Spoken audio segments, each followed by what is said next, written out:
अस्सलाम वालेकुम, thank you so much for coming and taking my interview over here. मैं आपके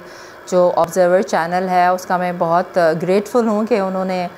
इस नोबल कॉज़ में मेरा साथ देने का फ़ैसला किया और मुझे मौका दिया कि मैं थोड़ा सा लोगों को अपनी इस सोशल मीडिया सीरीज़ के बारे में बता सकूं। एक्चुअली ये लॉ इज़ माई प्रोटेक्टर, कानून मेरा मुहाफ़िज़ जो है, ये एक मेरी सोलो सोशल मीडिया सीरीज़ है पुलिस डिपार्टमेंट के साथ,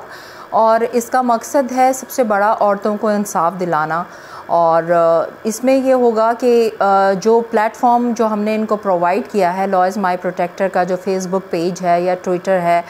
या इंस्टाग्राम अकाउंट है, तो उस पे लोग जो है वो अपनी कंप्लेंट्स जो है वो कर सकते हैं और वो तमाम चीज़ें जो है वो वहाँ पे रिपोर्ट कर सकते हैं। लोग जिनका डायरेक्ट एक्सेस नहीं है पुलिस डिपार्टमेंट के साथ, या जिनको कोई दिक्कत है अपनी एफआईआर कटवाने में या पुलिस को अप्रोच करने में।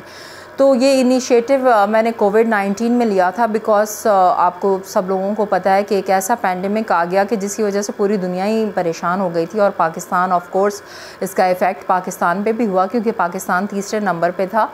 तो इसमें ख़वातीन ने सबसे ज़्यादा सफ़र किया है पूरी दुनिया में, और पाकिस्तान में भी सबसे ज़्यादा औरतों ने जो है वो सफ़र किया है। घरों में बंद रहने की वजह से तो डोमेस्टिक वायलेंस की विक्टिम्स भी बहुत बनी हैं औरतें, रेप विक्टिम्स भी बहुत बनी हैं क्योंकि सड़कें खाली थीं, और जिसका बस चला उन्होंने औरतों को जो है वो सड़कों पे या जहाँ पे भी उनको जगह मिली है गलियों कूचों में रेप किया है,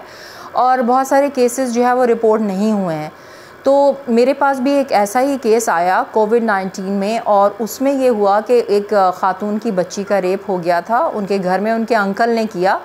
यानी कि उनकी मदर के कोई रिश्तेदार थे। अच्छा, वो आए तो किसी काम के सिलसिले में थे, अचानक बंद हो गई ट्रेन, अचानक पैंडेमिक आ गया और लॉकडाउन हो गया, तो वो वापस नहीं जा पाए।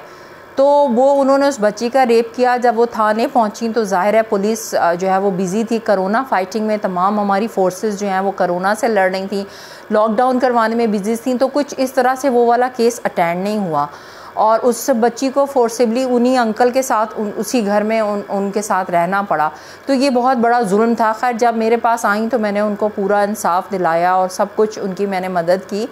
लेकिन उसके बाद मेरे जहन में ये ख्याल आया कि कोविड-19 में कोई ऐसा प्लेटफॉर्म औरतों के पास होना चाहिए कि वो घर बैठ के ही